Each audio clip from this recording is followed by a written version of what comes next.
Ladies and gentleman, ಕರ್ನಾಟಕದಲ್ಲಿ ಸಂಪುಟ ವಿಸ್ತರಣೆಯ ಹೈ ಡ್ರಾಮಾ ಮುಂದುವರೆದಿದೆ. ಸತತ 3ನೇ ಬಾರಿಗೆ ಹೈಕಮಾಂಡ್ ಭೇಟಿಗೆ ಯತ್ನಿಸಿ ಸಂಪುಟ ವಿಸ್ತರಣೆಗೆ ಗ್ರೀನ್ ಸಿಗ್ನಲ್ ಪಡೆಯುವಂತಹ ಡಿಕೆ ಶಿವಕುಮಾರ್ ಪ್ರಯತ್ನ ವಿಫಲವಾಗ್ತಾ ಇದೆ. ಇದಕ್ಕೆ ತದ್ವಿರುದ್ಧವಾಗಿ ಡಿಕೆ ಶಿವಕುಮಾರ್ ಅವರಿಗೆ ಮೂಗ್ದಾರ ಹಾಕುವ ಸಿದ್ದರಾಮಯ್ಯ ಪ್ರಯತ್ನಕ್ಕೆ ಹೈಕಮಾಂಡ್ ಅಸ್ತು ಎಂದಿದೆ. ಇನ್ನು ಇದರ ಪರಿಣಾಮವಾಗಿ ಡಿಕೆ ಶಿವಕುಮಾರ್ ಅವರ ಜೊತೆಗೆ 3 ಜನ ಉಪಮುಖ್ಯಮಂತ್ರಿಗಳು ನೇಮಕ ಆಗುವಂತಹ ಸಾಧ್ಯತೆ ಇದೆ. ಹೊಸ ಉಪಮುಖ್ಯಮಂತ್ರಿಗಳಾಗಿ ಸತೀಶ್ ಜಾರಕಿಹೊಳಿ ಹಾಗೆ ಎಂಬಿ ಪಾಟೀಲ್ ನೇಮಕವಾಗುವಂತಹ ಸಾಧ್ಯತೆ ದಟ್ಟವಾಗಿದೆ. Welcome to Vantage with Nischitha. ಇದು ನೆಲ ಜಲ ಭಾಷೆಗಾಗಿ ಪ್ರಾಮಾಣಿಕ ಪತ್ರಿಕೋದ್ಯಮ.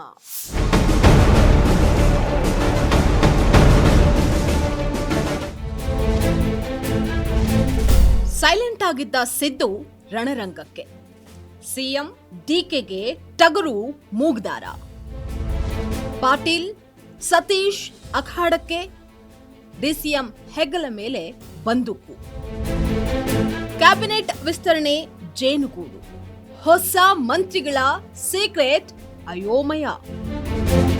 ಸಿದ್ದು ವರಸೆಗೆ ಹೈಕಮಾಂಡ್ ಶಾಕ್, ಸೋಮವಾರ ಪ್ರಮಾಣ ವಚನಕ್ಕೆ ಸಿದ್ಧತೆ.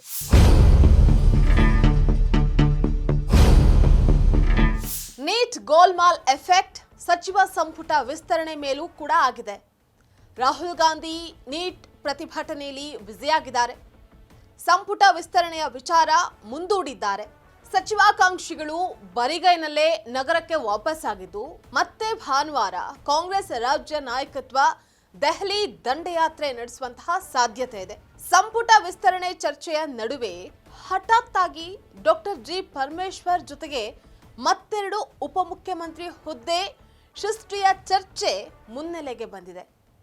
ಕಾಂಗ್ರೆಸ್ ಹೈಕಮಾಂಡ್ ಮುಂಬರುವ ಚುನಾವಣೆಯನ್ನ ದೃಷ್ಟಿಯಲ್ಲಿಟ್ಟುಕೊಂಡು ಎಸ್ಟಿ ಸಮುದಾಯದ ಸತೀಶ್ ಜಾರಕಿಹೊಳಿ ಹಾಗೆ ಲಿಂಗಾಯತ ಸಮುದಾಯದ ಎಂಬಿ ಪಾಟೀಲ್ ಅವರಿಗೆ ಉಪಮುಖ್ಯಮಂತ್ರಿ ಹುದ್ದೆ ಸೃಷ್ಟಿಸುವಂತಹ ಸಾಧ್ಯತೆ ಇದೆ.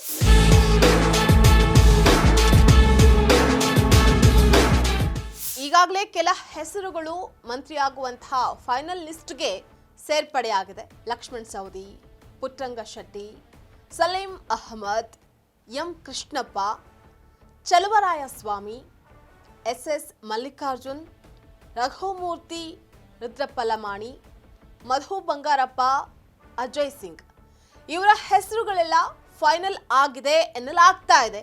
ಇನ್ನುಳಿದಂತೆ ಅಪ್ಪಾಜಿ ನಾಡಗೌಡ ಹಾಗೆ ಯಶವಂತ ರಾಯಗೌಡ ಪಾಟೀಲ್ ಇವರಿಬ್ಬರಲ್ಲಿ ಒಬ್ರು, ಹಾಗೆ ಬಸವರಾಜ ರಾಯರೆಡ್ಡಿ ಅಥವಾ ಶಿವರಾಜ್ ತಂಗಡಗಿ ಈ ಇಬ್ಬರಲ್ಲಿ ಒಬ್ರು, ಇನ್ನು ಶ್ರೀನಿವಾಸ್ ಮಾನೆ ಅಥವಾ ಸಂತೋಷ್ ಲಾಡ್ ಈ ಇಬ್ಬರಲ್ಲಿ ಒಬ್ರು ಮಂತ್ರಿ ಆಗೋದು ಖಚಿತವಾಗಿದೆ.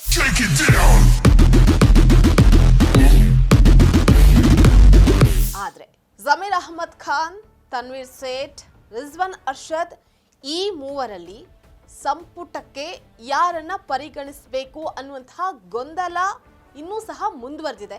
ಫೈನಲ್ ಲಿಸ್ಟ್ ಶೀಘ್ರದಲ್ಲೇ ಹೊರಬೀಳುತ್ತೆ. ಡಿಕೆ ಶಿವಕುಮಾರ್ ಅವರ ನೂತನ ಸಂಪುಟ ಸೇರೋದಕ್ಕೆ ಕಾಂಗ್ರೆಸ್ ಶಾಸಕರ ನಡುವೆ ತೀವ್ರ ಪೈಪೋಟಿ ಏರ್ಪಟ್ಟಿದ್ದು, ಸಚಿವಾಕಾಂಕ್ಷಿಗಳ ಪಟ್ಟಿ ದಿನದಿಂದ ದಿನಕ್ಕೆ ದೊಡ್ಡದಾಗ್ತಾನೆ ಹೋಗ್ತಾ ಇದೆ. ಪ್ರಮುಖವಾಗಿ ಲಿಂಗಾಯತ ಸಮುದಾಯದ ಕೋಟಾದ ಅಡಿಯಲ್ಲಿ ಹಿರಿಯ ನಾಯಕರಾದ ಲಕ್ಷ್ಮಣ್ ಸವದಿ, ಅಶೋಕ್ ಪಟ್ಟಣ್ ಸಚಿವ ಸ್ಥಾನದ ರೇಸ್ನಲ್ಲಿ ಮುಂಚೂಣಿಯಲ್ಲಿದ್ದಾರೆ.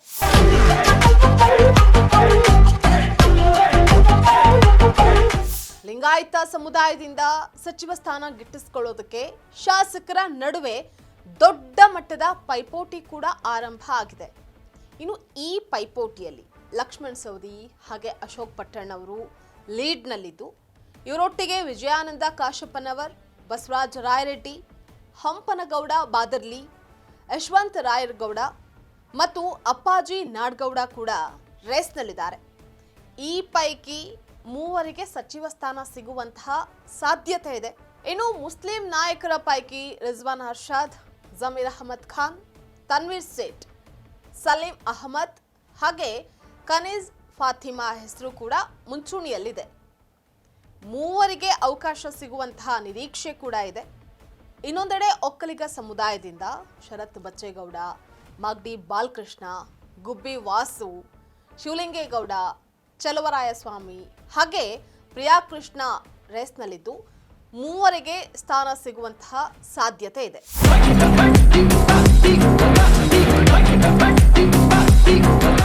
ಮಹಿಳಾ ಕೋಟಾದ ಅಡಿಯಲ್ಲಿ ಆರತಿ ಕೃಷ್ಣ, ಲಕ್ಷ್ಮಿ ಹೆಬ್ಬಾಳ್ಕರ್, ಉಮಾಶ್ರೀ ಮತ್ತು ನಯನಾ ಮೋಟಮ್ಮ ಪೈಪೋಟಿಯಲ್ಲಿದ್ದು ಇಬ್ಬರಿಗೆ ಅದೃಷ್ಟ ಒಲಿಬಹುದು. ಹಾಗೆ ಒಬಿಸಿ ವಿಭಾಗದಲ್ಲಿ ಅಜಯ್ ಸಿಂಗ್, ಶ್ರೀನಿವಾಸ್ ಮಾನೆ, ಸಂತೋಷ್ ಲಾಡ್ ಹಾಗೆ ಮಂಕಾಳ್ ವೈದ್ಯ ನಡುವೆ ತೀವ್ರ ಸ್ಪರ್ಧೆ ಏರ್ಪಟ್ಟಿದೆ. ಸದ್ಯದಲ್ಲೇ ಈ ಎಲ್ಲ ಗೊಂದಲಗಳಿಗೆ ತೆರೆಬಿದ್ದು ಅಧಿಕೃತ ಫೈನಲ್ ಲಿಸ್ಟ್ ಹೊರಬೀಳುತ್ತೆ. ಸೋಮವಾರ ಅಥವಾ ಬುಧವಾರ ನಡೆಯುವಂತಹ ನೂತನ ಸಚಿವರ ಪದಗ್ರಹಣ ಸಮಾರಂಭದಲ್ಲಿ ಬಹುತೇಕ 18 ಮಂದಿ ಪ್ರಮಾಣ ವಚನ ಸ್ವೀಕರಿಸುವಂತಹ ಸಾಧ್ಯತೆ ಇದೆ.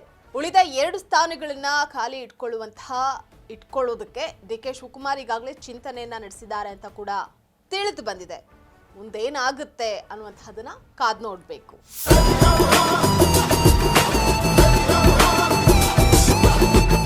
ಇದಾಗಿತ್ತು ವಾಂಟೇಜ್ ವಿತ್ ನಿಶ್ಚಿತ. ಎಕ್ಸ್ಕ್ಲೂಸಿವ್ ರಾಜಕೀಯ ಸುದ್ದಿಗಳು ಹಾಗೆ ವಿಶ್ಲೇಷಣೆಗಾಗಿ ನೋಡ್ತಾ ಇರಿ ಫೋಕಸ್ ಟಿವಿ.